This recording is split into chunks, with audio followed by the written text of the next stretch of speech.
பழங்கள் எனக்கு மா பழம் சீக்கிரம் காய்ப்பு வரணும், நிறைய காய்க்கணும். அந்த மதுரம் சொல்லுவாங்க, மதுரம் சொன்ன இனிப்பு, எனக்கு இனிப்பு நல்லா இருக்கும். நடவு செய்த 2 வருஷத்துல காய்ப்பு வரவங்க இன்றைக்கு நம்ம பசுமை பூமியில பெஸ்ட் பிரீடு, நிறைய காய்க்கும்.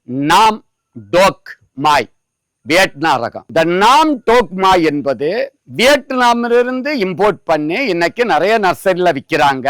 ஆனா அது உண்மையா இருக்கான்னு பார்த்தேன்னு சொன்னா நிறைய பேர் ரகத்தை மாத்தி கொடுக்கறாங்க. நீங்க பசுமை பூமியை தொடர்பு கொண்டா நம்ம வீட்டுக்கு தேவையான நஞ்சு இல்லாத நம்ம தோட்டத்துல விளைவித்த காய சாப்பிடணும்னு சொன்னா மியாசாக்கிக்கு அடுத்தபடியான பெஸ்ட் பிரீடு நாம் டோக் மாய். இப்ப நம்ம பசுமை பூமியில சின்ன கண்டுகள் முதல் பெரிய கண்டுகள் வர ஏறக்குறைய 1 வருட கண்டுகள், 2 வருட கண்டுகள், என்னென்ன ரகங்கள், தாய்லாந்து ரகமா இருக்கட்டும், பிலிப்பைன்ஸ் ரகமா இருக்கட்டும், இல்ல மியாசாகி ஜப்பானுடைய ரகங்களா இருக்கட்டும், நம்ம பசுமை பூமியில எல்லாமே குறைந்த விலையில காய்களோட கொடுத்துக்கிட்டு இருக்கோம்.